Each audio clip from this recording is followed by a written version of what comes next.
प्रिय छात्रों, बहुत दिनों से आप लोगों का कमेंट आ रहा था कि काकी कहानी जो बाल मनोविज्ञान पर आधारित है उसके बारे में मैं कुछ बताऊं। तो मैं आगे बढ़ने से पहले ये बात बता देता हूं कि bimalhindi.in जो मेरा ब्लॉग वेबसाइट है उसका लिंक मैं डिस्क्रिप्शन में दे दूंगा। उस पर विस्तार से इस कहानी के बारे में लिखा हुआ है, इसकी कहानी का सारांश और फिर उससे संबंधित प्रश्न उत्तर, ये आप जाकर के वहाँ देख सकते हैं। तो आइए अब हम सियाराम शरण गुप्त जी द्वारा लिखित काकी कहानी के बारे में जानकारी प्राप्त करते हैं। लेकिन आगे बढ़ने से पहले हम हमेशा की तरह एक बात यह कहेंगे कि यदि आपने हमारे चैनल को अभी तक सब्सक्राइब नहीं किया तो सब्सक्राइब कर दें और फिर लाइक और शेयर भी करेंगे। इससे हमारा वीडियो जल्दी से जल्दी आपके पास तक पहुंच जाएगा और आपको बहुत लाभ मिलेगा। तो आइए शुरू करते हैं। यह बाल मनोविज्ञान पर आधारित कहानी है। इस कहानी की प्रासंगिकता और सार्थकता आज बहुत बढ़ गई है, क्योंकि अभिभावकगण अपने बच्चों की भावनाओं को समझ नहीं पाते हैं। उनके लिए उनके पास समय बहुत कम है। उनके मन में क्या बातें चलती रहती है इसे वे गौर नहीं करते हैं और फिर अर्थ का अनर्थ हो जाता है। तो आइए, एक बच्चा है श्यामू। श्यामू नाम का एक अबोध बच्चा है।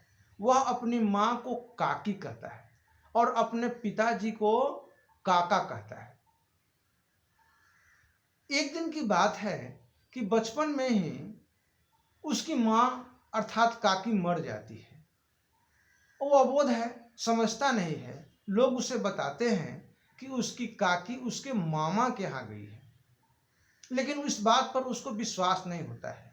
उसे इस बात का पता चल जाता है कि उसकी माँ राम के यहाँ गई है और अक्सर उदास हो जाया करता था। घर के लोग तो इस वाकया को करीब करीब भूल चुके थे।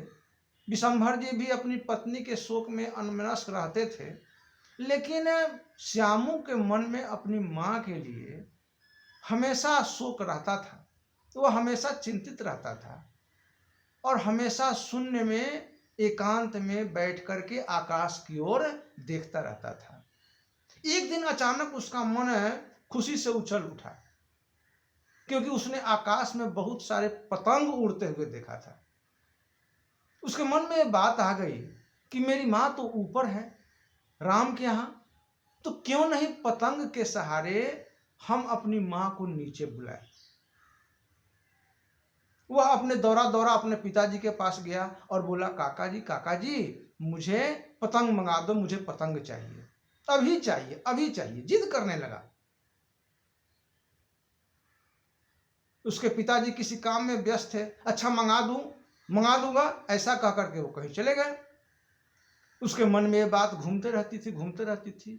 उसने देखा कि एक खूंटी पर एक उनका कोट टंगा हुआ है। कोट में पैसे होंगे। उसने देखा तो कोट में पैसे निकल गए। कोट में पैसा था, पैसा निकाला और एक लड़का और है भोला, उससे वह पतंग और डोर मंगा लिया। श्यामू से भोला कुछ ज्यादा समझदार था। उसने कहा कि देखो सब तो ठीक है, लेकिन ये डोर बड़ी पतली है, इसके सहारे काकी को उतरने में परेशानी होगी, डोर रास्ते में टूट जाएगी, मोटी रस्सी चाहिए। अब श्यामू बड़ा चिंतित हुआ, अब मोटी रस्सी कैसे आएगी। तो उसने फिर वही तरकीब निकाला और फिर अपने पिताजी के कोट से 1 रुपये निकाला और फिर भोला के माध्यम से 2 मोटी मोटी रस्सियां आ गई। उसे लगा कि एक रस्सी छोटी पड़ जाएगी और कोठरी के अंधेरे में रस्सी और पतंग जोड़ने का काम हो रहा था। तभी अचानक से उसके पिताजी का आगमन हो जाता है और वे लोग पकड़े जाते हैं। उसके पिता विशेश्वर पूछते हैं, मेरे कोट से पैसा किसने निकाला। भोला टूट जाता है और तुरंत सारी बातें बता देता है, मैंने नहीं, श्यामू ने निकाला है। विशेश्वर जी श्यामू को 2 चमाटा खींच देते हैं और कान पकड़ के ऐंठते हैं। भोला सारा रहस्य खोल लेता है, बोलता है कि ये पतंग और रस्सी के सहारे अपनी काकी को राम के यहाँ से नीचे उतारना चाहते थे, यही इनकी योजना थी। विशेश्वर देखते हैं तो पतंग पर काकी लिखा हुआ है, पतंग फटा हुआ है, क्योंकि उन्होंने ही पतंग को क्रोध में फाड़ दिया था। जब यह देखते हैं तब वे हतप्रभ से खड़े रह जाते हैं। बच्चे के मन की बात को वे समय से समझ नहीं सके। इसलिए दोस्तों, अभिभावक बंधुओं, बच्चों की भावनाओं को समझना हमारा पहला कर्तव्य बनता है। वीडियो अगर अच्छा लगा तो लाइक करेंगे, सब्सक्राइब भी करेंगे, और नीचे डिस्क्रिप्शन में जो लिंक दिया हुआ है उस लिंक पर जाकर प्रश्न उत्तर और कहानी का सारांश देख लेंगे। फिर अगले वीडियो में मिलेंगे, तब तक के लिए धन्यवाद।